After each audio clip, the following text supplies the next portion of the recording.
We're going to talk about Newton's laws of motion now. And before we can get into the 3 laws of motion, I want to make sure you understand what we're talking about when we use the word force. Forces are defined as a push or a pull. Now, that means that, if you're pushing on something, you're applying a force. If you pull, you're applying a force. Now, the next thing's important too. You always have forces occur in pairs. The force is with you is not a true statement. It should be the forces are with you. When you are pushing on something, it will immediately experience a pull. That object will have a pull on it as well. Not by you, but by another outside force.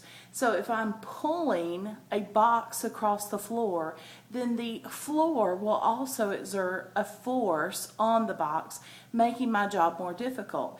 And its force will be in the opposite direction of my force. Forces are measured in newtons. And the net force will be the difference or the sum of all forces acting on the object. Now I have a picture over here to show us what we're talking about. We've got this little object, let's say it's an eraser on a board, and I'm pushing, this is my applied force, on that object. Well, as soon as I do, there's another force applied from the board to keep the eraser from going into the board. The eraser also has a weight, and so it wants to go down, but there's a frictional force on this board that keeps the eraser from sliding on the surface of the board. All four of those forces are acting on that single object. So just the simple act of applying pressure to keep something in place activates 4 forces, 2 on the horizontal level and 2 in the vertical direction. There are different types of forces. Weight, any object with mass has weight. We have tension and expansion. Now both of those are a pull.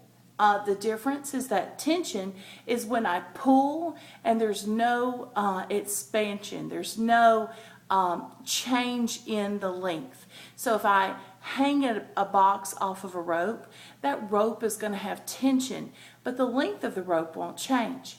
Expansion, on the other hand, is if I put a box on a bungee cord, that bungee cord is going to stretch with the weight of that box attached to it. There's going to be a change in the length in the object itself. Compression is a pressure, a push.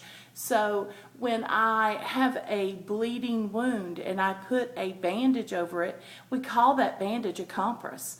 Well, the reason we do that is because we are applying pressure, compression, pressure on that wound.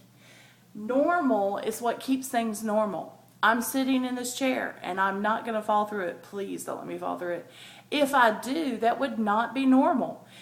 The reason is because the chair is applying an equal amount of pressure up to counteract the weight down. When we walk on the floor does not let us sink. It pushes up on us. Now, it doesn't push up with more pressure than we need. That would also not be normal. We would be floating across the floor. Friction is something that I'm assuming you're all very familiar with, and that is, when 2 objects rub together, you create heat. Well, friction is that resistance force to motion. Anytime something's moving, you're going to have friction. There are actually 3 different kinds of friction we'll be talking about. We have static friction, rolling friction, and sliding friction, but we'll talk more about those later.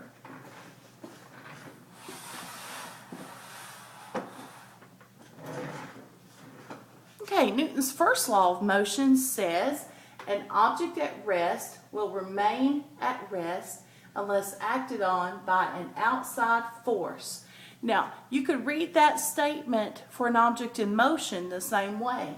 An object in motion will remain in motion unless acted on by an outside force. Now, we call this law the inertia law because it's telling us in English that all objects have a tendency to remain in the same state. So an object is moving, it wants to keep moving. The only thing that's going to stop it from moving is another outside force. If an object's at rest, it wants to stay at rest. There's not anything that's going to make a book move that's inside that book. The only way you're going to get a book to move is to move it from the outside. Some examples: pushing a car, stopping a car, or tripping. Well, let's talk about the tripping first. So you're walking along, minding your own business, and all of a sudden somebody trips you. You're not just going to stop right there. Some of your motion continues, and that's where the tripping comes from. Somebody stops your foot from going that next step. Well, the rest of your body keeps going. It's the inertia. You're going to fall forward because your motion was forward. Your foot stops because they stopped you, but your motion wants to keep going. When I was going back and forth to college, I had a car that I called my blue whale. And anytime it broke down, which was often, I called it my beached whale. Well, when that car was stopped on the side of the road, it was very difficult to get it to start to roll so that I could push it all the way off of the freeway. Well, once I had it rolling, it was even more difficult to get it stopped. So a lot of times, you had to have help to get that thing done. Tripping, stopping a car, pushing a car. These are all excellent examples of the first law of motion.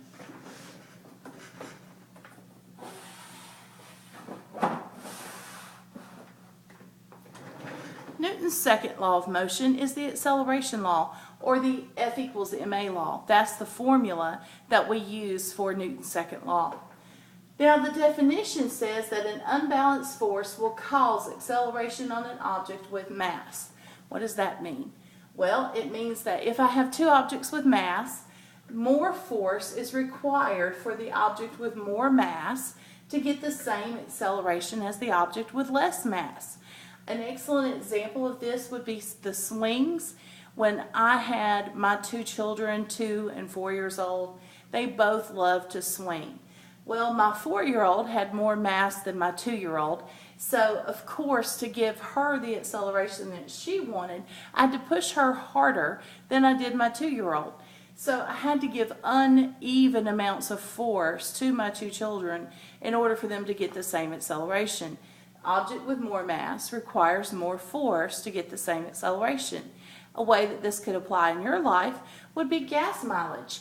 If you are going to go purchase a new vehicle, or if you are concerned about your gas mileage and you have two vehicles to choose from, the object that has less mass will have better gas mileage.